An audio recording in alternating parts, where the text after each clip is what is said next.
राधे कृष्ण आप सभी को।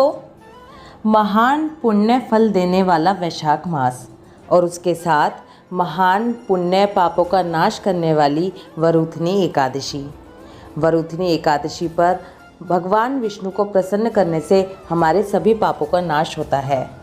एकादशी व्रत को व्रतों में व्रतराज कहा गया है, इसलिए एकादशी का व्रत ज़रूर ही करना चाहिए। अगर आप भूखे नहीं रह सकते तो एकादशी के दिन अन्न का त्याग करें। वरूथनी एकादशी में बताए गए इस महात्म और कथा को सुनने मात्र से 1000 गोदान का फल मिलता है। चलिए अब वरूथनी एकादशी की पौराणिक व्रत कथा और महात्म्य सुनते हैं। धर्मराज युधिष्ठिर बोले कि हे भगवान, वैशाख मास के कृष्ण पक्ष की एकादशी का क्या नाम है, उसकी विधि क्या है और उसके करने से क्या फल प्राप्त होता है, आप विस्तार पूर्वक मुझसे कहिए। मैं आपको नमस्कार करता हूँ। श्री कृष्ण कहने लगे कि हे राजेश्वर, इस एकादशी का नाम वरूथिनी है। यह सौभाग्य देने वाली, सब पापों को नष्ट करने वाली तथा अंत में मोक्ष देने वाली है। इस व्रत को यदि कोई अभागिनी स्त्री करे तो उसको सौभाग्य मिलता है।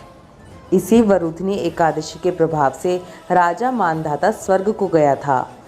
वरूथनी एकादशी का फल 10,000 वर्ष तक तप करने के बराबर होता है। कुरुक्षेत्र में सूर्य ग्रहण के समय एक मन स्वर्णदान करने से जो फल प्राप्त होता है, वही फल वरूथनी एकादशी के व्रत करने से मिलता है। वरूथनी एकादशी के व्रत को करने से मनुष्य इस लोक में सुख भोग कर परलोक में स्वर्ग को प्राप्त होता है। शास्त्रों में कहा गया है कि हाथी का दान घोड़े के दान से श्रेष्ठ है। हाथी के दान से भूमि दान, भूमि के दान से तिलों का दान, तिलों के दान से स्वर्ण का दान तथा स्वर्ण के दान से अन्न का दान श्रेष्ठ है। अन्न दान के बराबर कोई दान नहीं है। अन्न दान से देवता, पितर और मनुष्य तीनों तृप्त हो जाते हैं। शास्त्रों में इसको कन्यादान के बराबर माना है।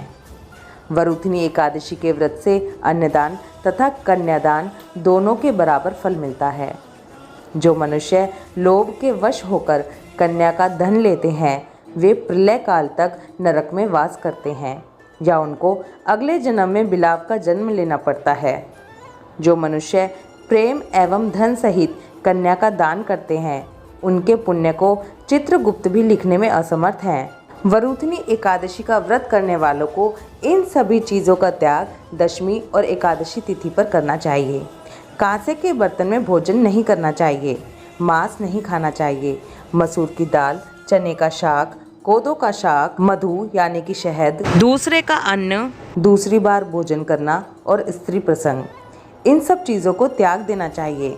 व्रत वाले दिन जुआ नहीं खेलना चाहिए।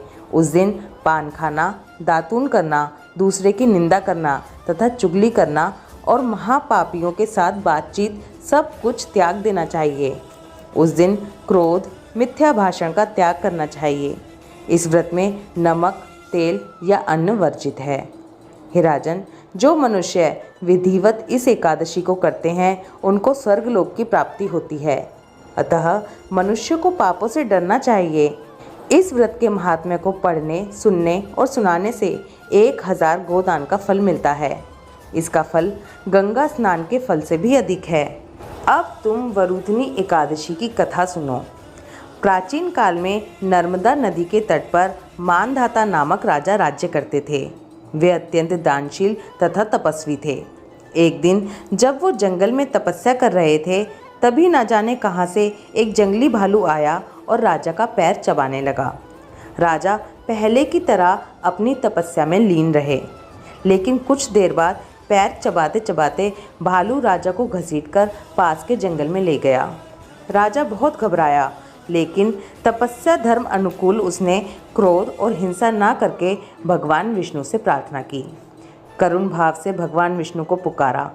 उसकी पुकार सुनकर भगवान श्री हरि विष्णु प्रकट हुए और उन्होंने चक्र से भालू को मार डाला। राजा का पैर भालू पहले ही खा चुका था। इससे राजा बहुत ही शोकाकुल हुए।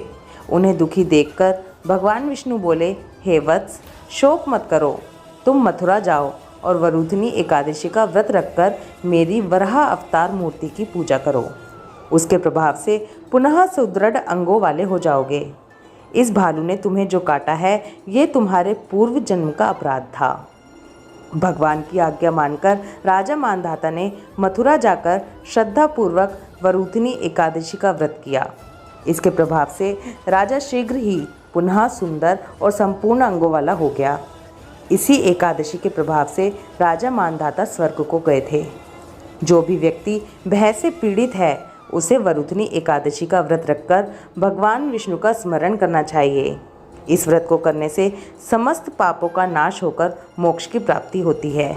इसी के साथ एक अन्य पौराणिक कथा के अनुसार जब भगवान शिव ने क्रोधित होकर ब्रह्मा जी का 5वां सर काट दिया था तो उन्हें शाप लग गया था। इस श्राप से मुक्ति के लिए भगवान शिव ने वरूथिनी एकादशी का व्रत किया था। वरूथिनी एकादशी का व्रत करने से भगवान शिव श्राप और पाप से मुक्त हो गए। धार्मिक मान्यताओं के अनुसार इस एक दिन व्रत रखने का फल कई वर्षों की तपस्या के समान है। वरूथिनी एकादशी व्रत कथा और महात्म्य समाप्त। वरूथिनी एकादशी का कितना महत्व है, इसलिए वरूथिनी एकादशी का व्रत जरूर करें। भगवान विष्णु की पूजा करें। वरूथिनी एकादशी कथा के महात्म्य को सुनाने से 1000 गोदान के बराबर फल मिलता है। इसलिए वरूथिनी एकादशी की व्रत कथा जितना हो सके उतना ज़्यादा शेयर करें। ओम नमो भगवते वासुदेवाय नमः। राधे कृष्णा।